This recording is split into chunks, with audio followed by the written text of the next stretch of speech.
राधा स्वामी जी। गुरु प्यारी साध संगत जी, आज हम सुनेंगे परम संत ताराचंद जी महाराज के जीवन के बारे में कुछ महत्वपूर्ण बातें। तो चलिए शुरू करते हैं। प्यारी साध संगत जी, महाराज जी का जन्म हरियाणा के गांव दिनोद में 19 अगस्त 1925 को आसोज बदी अमावस के दिन चौधरी मूलाराम जी व माता चावड़ी जी के घर में हुआ। उनका जन्म इतने गरीब परिवार में हुआ कि गरीबी के कारण महाराज जी के जन्म के 3 दिन बाद तक माता चावड़ी के पेट में अन्न का एक दाना तक नहीं गया। चौथे दिन एक पड़ोसन ने माँ और बेटे पर दया करके गुड़ की लापसी बनाकर खिलाई। महाराज जी के जन्म के 4 महीने बाद ही उनकी माता जी परलोक सिधार गई। माँ का साया बचपन में ही इनके सिर से ऐसे हालात में उठा कि दर्द की एक अमीट लकीर इनके दिल पर रह गई। बचपन के इस घाव को पिता के व्यवहार ने भी गहरा करने में कोई कसर नहीं रखी। एक दादी जी का वह पवित्र आंचल था जिसकी आंच में कुछ चैन मिलता था, कुछ दर्द हल्का होता था। दूसरे परिवार के लोग कैसा व्यवहार करते होंगे यह कहने की आवश्यकता ही नहीं। जिस बच्चे की माँ की गोद छीन चुकी हो और बाप लापरवाह और बेदर्द हो, उसे भला कौन छाती से लगाता। उस समय पढ़ाई लिखाई के बारे में तो सोचना असंभव था। कहाँ स्कूल और कैसी शिक्षा। इनका काम छोटी उम्र से जंगल में पशुओं को चराने का रहा। इसी प्रकार महाराज जी का बचपन बीता। सवेरे से शाम तक गौओं के पीछे लठोरी लिए नंगे पांव घूमने वाला, फटे पुराने चीथड़ों में लिपटा सांवला बालक जो गर्मी की तपती हुई रेत में नंगे पांव को जलन से बचाने के लिए बारी बारी एक को दूसरे पर रखता या दौड़कर गौओं के गोबर में धंस लेता। सूरज की तपन से बचने के लिए एक झाड़ी से दूसरी झाड़ी के नीचे सिर छुपाने का निष्फल प्रयत्न करता।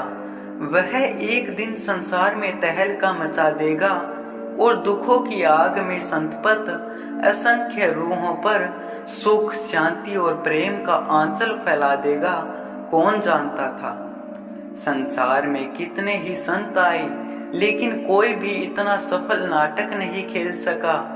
कबीर साहब ने कोशिश की तथा गरीबदास जी ने भी काफी प्रयत्न किया, लेकिन ऐसी बातें कहाँ। धूल धाम से आकर ऐसी जगह और ऐसे हालात में डेरा लगाया जहां संसार का हर दुख और हर प्रकार की कमी इन्हें पूरे रूप में मिली। घायल की गति घायल जाने, जो कोई घायल हो। बचपन में ही स्वयं को घायल किया ताकि घायल का दर्द समझ सके। इसी का नाम तो अनुभव है। महाराज जी साधु फकीरों की संगत में हर समय जाने की कोशिश में रहते थे। हर मजहब और संप्रदायों को बहुत नजदीक से इन्होंने देखा। उनके साधना अभ्यास के तरीकों और दूसरे जरूरी कार्यों को समझा और खुद करके देखा। हर जगह गुण छांटे और अपने जीवन में ढाले। इन्होंने झज्जर गुरुकुल के आचार्य भगवान देव जी से गायत्री तथा प्राणायाम सीखे और खूब अभ्यास किया। पिताजी इनका हमेशा विरोध करते रहे। प्यारी साध संगत जी, वह पिता कोई साधारण रूह तो नहीं हो सकते जिनके द्वारा इस संसार में संत की धार आई। पर पिता पुत्र जो अद्भुत नाटक खेल रहे थे उसे कोई नहीं समझ सका। दादी जी परलोक सिधार गई। पिताजी और अधिक विरोध पर आ उतरे, लेकिन बाढ़ को किसने रोका है। पिताजी हिम्मत हार गए। चट्टान ढह चली, बीमार पड़े, लीला समाप्त करने की तैयारी की। इनको पास बुलाया और रो पड़े।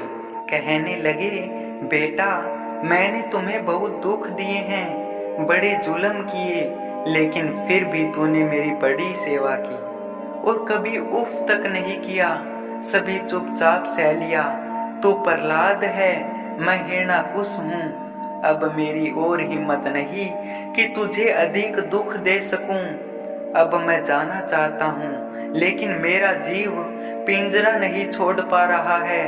तूने अच्छे कर्म किए हैं, कुछ ऐसा उपाय कर कि मैं सुख से चला जाऊं। दयाल स्वरूप का दया भाव उमड़ पड़ा और हथेली में चुल्लू भर पानी लेकर संकल्प किया कि आज तक मैंने जो कमाई की उसका फल मेरे पिताजी को लगे। बीमार का चेहरा खुशी से चमक उठा और अपने महान सपूत को कुछ देर गहरी नजर से जी भर देख आंखें मूंद ली, सदा के लिए, जो फिर नहीं खुली। मानो डरती हो कि कहीं अपने सपूत का स्वरूप निकल न भागे।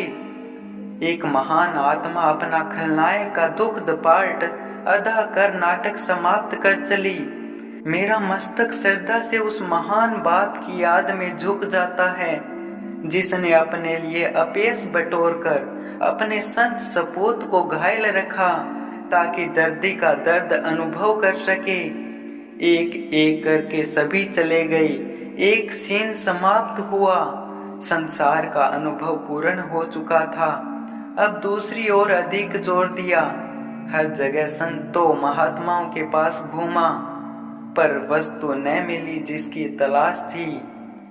किसी के कहने पर मास्टर राम सिंह जी अरमान के पास जुई पहुंचे और नामदान के लिए झोली फैला दी। कुछ रोज घूमने के बाद परख करने पर अरमान साहब ने नाम की वह विधि जो उन्हें दाता दयाल महर्षि शिव वर्तलाल जी महाराज से प्राप्त हुई थी, इन्हें सौंप दी। एक चिराग ने दूसरा चिराग रोशन कर दिया, जिसके प्रकाश ने सभी की आंखें चुंधिया दी। नाम की बेहद कमाई सालों तक की, बहुत रगड़ा लगाया। राधा स्वामी नाम सारे इलाके के लिए नया नाम था। सीता राम राधा कृष्ण आदि नाम लोगों के संस्कारों में बस चुके थे। फिर इस नाम की क्या आवश्यकता थी? इस राज को इन्होंने बाद में खोला। जब अरमान साहब अपने शिष्य का जिक्र करते थे तो किस प्रकार गर्व से उनका सीना फूल जाता था, ललाट उठ जाता था और आंखों से खुशी के आंसू टपक जाते थे। दाता दयाल की मूर्त शिष्य के रूप में झलक जाती थी। आनंद विभोर हो मस्ती में झूम जाती थी और कह उठते थे, धन्य है सपूत, तूने मेरा जीवन सार्थक कर दिया। माँ को अपना होनहार पुत्र पर नाज होना स्वाभाविक ही तो है। अरमान साहब के दिल की हालत उस पौधा लगाने वाले माली की सी थी, जिसके हाथों से लगाया छोटा सा पौधा आज विशाल बरगद का पेड़ बन चुका है, जिसके आंचल में असंख्य रूहों को विश्राम मिल रहा था। यह हमारी कल्पना नहीं, यह अरमान साहब के भावों का सही चित्रण है। घर में दूसरा कोई न होने के कारण महाराज जी खेती बाड़ी के अतिरिक्त घर का सारा काम, आटा पीसने से लेकर खाना पकाने आदि तक स्वयं करते थे। फूल खिलना शुरू हो चुका था, सुगंध फैलने लगी थी। कोयल ने अपनी सुरीली आवाज की गूंज चारों दिशाओं में छोड़ दी थी। बच्चे कौवों के घोंसलों को छोड़कर माँ की गोद में चिपकने लगे थे। कौवे बेचारे बोचंकी होकर चिल्ला उठे। इसके अलावा करते भी तो क्या करते। सत्संग का सिलसिला चल निकला। जिज्ञासुओं और अधिकारियों ने संसार रूपी कौवों की कुरलाहट की न परवाह की न करनी थी। प्यारी साध संगत जी, चर्चे चले, चुगलियां की गई, कटाक्ष किए गए, लांछन लगाए गए और आर्य समाज भाई तो अपने स्वभाव के अनुसार इश्तिहारबाजी और प्रचार में आ जुटे। अनाप शनाप लेक्चर झाड़े गए। कितने दिन ऐसा करते रहते। सामने वह अथाह समुद्र था, जिसने भारी से भारी पत्थर फेंकने पर भी कोई हलचल न हुई। हार कर मैदान छोड़ चले। कारवां चलता रहा, ऐसे ही चलता रहा और चलता रहेगा। सत्संगियों का आना जाना आरंभ हो चुका था। महाराज जी अपने हाथ से पीसकर स्वयं रोटियां पकाकर अपने प्यारों को खिलाते थे। महाराज जी का घरेलू छोटा सा कच्चा मकान गांव में था, जिसमें एक छोटी सी कोठरी थी जिसमें मुश्किल से अंदर जाया जा सकता था। अंदर 2 से अधिक आदमी नहीं बैठ सकते थे। इसी कुटिया में महाराज जी साधन करते थे। सूरज शब्द का साधन, राधा स्वामी का साधन। घंटों आसन पर बैठे रहते थे और नींद से बचने के लिए अपने केसों के साथ रस्सी बांधकर छत के साथ बांध रखते थे। ऐसी कमाई की कि शरीर और मन को मिट्टी में मिला दिया। ऐसी कष्ट की कमाई को किस बेपरवाही से दोनों हाथों से लुटाते हैं कि दर्शन करने वाले अवाक रह जाते हैं। दया के अथाह सागर की गहराई का नाप करते हुए स्वयं डूब जाते थे। भीड़ बढ़नी आरंभ हो चुकी थी। घर छोटा पड़ने लगा था।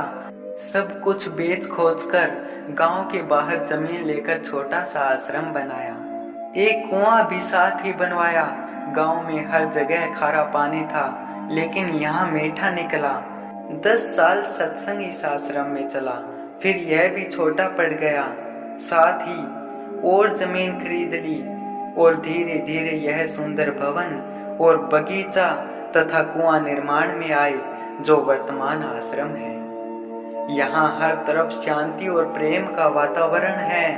यह वह स्थान है जहाँ दूर दूर से लोग शांति और मुक्ति की खोज में आते हैं। यही तो उस जादूगर का डेरा है जो यहाँ आया वह लौट कर नहीं गया। प्यारी साध संगत जी, 3 जनवरी 1997 को शुक्रवार के दिन महाराज जी इस संसार को छोड़कर निज धाम चले गए। प्यारी साध संगत जी, ऐसे थे हमारे प्यारे पूजनीय परम संत ताराचंद जी महाराज। प्यारी साध संगत जी, महाराज जी की जीवनी आपको कैसी लगी और महाराज जी की जीवनी से आपने क्या सीखा, कमेंट करके हमें जरूर बताएं। राधा स्वामी।